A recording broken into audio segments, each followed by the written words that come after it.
Arachnophobia, right? Everyone's scariest fear.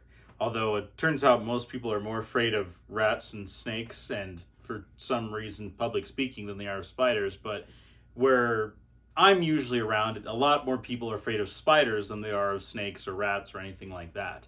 And so, preying on that fear, we have a really cool film that was made back in the 90s, Arachnophobia, which honestly has a lot of rewatch value. A lot like like a lot of these movies, actually. A lot of them you can just kind of rewatch and make fun of a little bit. But in this movie, they do have real spiders in the actual movie. And so in this episode of Fact versus Fiction, I'm more or less going to talk more about kind of really cool stuff about the movie Arachnophobia than concentrate on what the actual spiders are themselves, because they're pretty well known. And so, the premise of the movie Arachnophobia is that a research group goes down to this isolated geographical place down in Venezuela, down in South America, and they come across this isolated population of giant, highly venomous, the most venomous thing on the planet almost, species of spider. One accidentally hitches a ride back on somebody back to a place in, I think it's Northern California or Southern Oregon.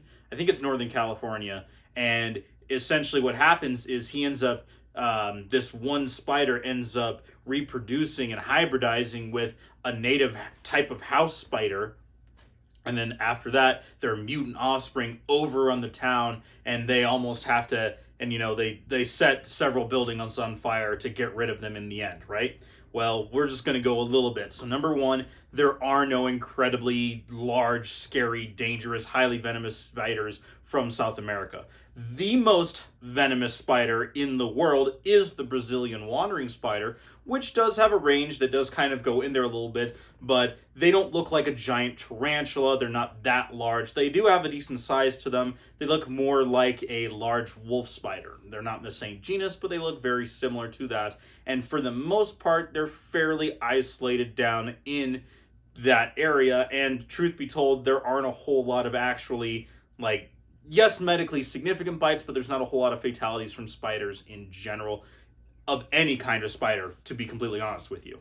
And in the movie, they actually do use a real type of spider to represent this species of this new highly venomous species, and that is the giant Goliath bird-eater tarantula, the largest species of spider in the world. Tarantulas aren't true spiders, but they are, they are the arachnids, the 8 legs, right?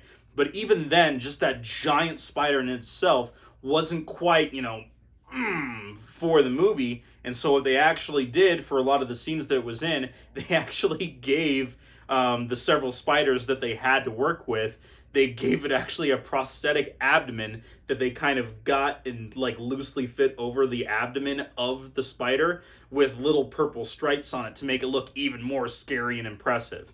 And so every time that they used one of these spiders, because they had more than one, they actually nicknamed them Bob to be on set. All right, Bob's on set. Here we go. Let's do this. It's Bob. And actually, Jeff Daniels, the main actor of the movie, absolutely despised working with the spider Bob, because the entire set, crew, director, everything took the safety of all the spiders incredibly seriously. There were 100% zero deaths of spiders due to filming for the entire production. Yes, some spiders did end up, just dying because of stress or things like that, but it really wasn't that many. It was less than a couple dozen. Most died because of that, and there were hundreds of spiders that were imported for these productions, and none of them were killed accidentally by production. And even the dead spiders that they had were the ones that died on their own. They didn't kill any spiders to do any of the really cool stuff. So that was, Bob, the really big one. But again, once it makes it to Canaima, California, it mates and hybridizes with a North American house spider of some sort. It looks really small. And then its mutant offspring that they have are a real type of spider. They're obviously not highly venomous mixtures of these things, but they are a real type of spider called a Denali Spider, or Delana, I think it's Delana. I apologize if I'm butchering that. Delana spider, which is a type of huntsman spider, which are one of the largest species of true spider in the world. They come from New Zealand and Australia. There are quite a few different species and subspecies of huntsman spider, but the Denali spider kind of was the jack of all trades spider that they were looking for, that looked scary, did okay in groups near each other, and would be fairly acrobatic when moving around. They would jump around, they would walk in lines really well with directions, other things, and so they picked that spider. And every single one that they exported from or imported from New Zealand and Australia, none were killed during the filming of this. And so it was really cool to see these really fun little real spiders in this monster movie, which kind of sets this one apart. A lot of the movies that are the monster horror movies, other than, like Cujo with the St. Bernard that was covered in fake blood, this one actually has real spiders in it. That being said, they did actually have a large mechanical bob for some of the more scary action scenes, where they light the thing on fire and it's like creeping up Jeff Daniels' leg. Some of them did have a real bob, but a lot of them were the fake mechanical robot fit, mechanical bob, which is really, really fun. And again, I want to keep talking about the spiders a little bit more before I get into kind of the weird stuff with them. They really did take the care of the spiders absolutely seriously. They came first, and if the spiders didn't do what they wanted to do because they couldn't spray them with anything or really agitate or stress them out because they could die, they would take multiple takes. And that's one of the big reasons why Jeff Daniels got so frustrated on set, was because after a while, after 30, 40 takes, he would just get exacerbated and exhausted with the spiders, and he would hate it.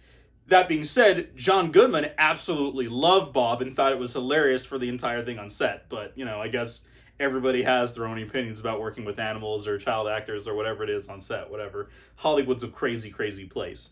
But I just thought that was really, really cool that they have all these spiders that, again, they came first in the production of the filming. And so in the movies, a lot of the times you see them crawling down in certain paths and lines and going down certain places. They used very creative methods to get the animals to do that, because spiders, the Denali spider, while it necessarily, would coexist pretty well and not necessarily cohabitate in the wild very often, you wouldn't find swarms of them per se, but they got along fairly well. They wouldn't actually be doing that kind of swarming behavior in real life. And so to do that, they used a lot of different things to kind of help them do that. They would use really low power hot air blowers or hair dryers to kind of keep in lines, so that way they would move in certain areas or keep them from going places off camera. They would use really thin guitar wire that they would keep at a very low vibration, and the spiders wouldn't want to go near that, so that way they could keep them in specific lines that wouldn't be picked up by the film cameras. Because again, this is the 90s, we didn't have digital cameras like we have now. The iPhone that we record all the videos on is a much high-powered camera than any film camera they had back in the 90s. And so the film wouldn't pick up absolutely everything like digital does. And so these very thin vibrating wires that would keep the spiders in line wouldn't get picked up by the camera, which was really, really interesting to do. So it was just really crazy. And even there is one very, very particular scene where John Goodman supposedly crunches a spider, right? What they actually did was they hollowed out and made a special boot for John Goodman to wear that had a huge hole in the center of it.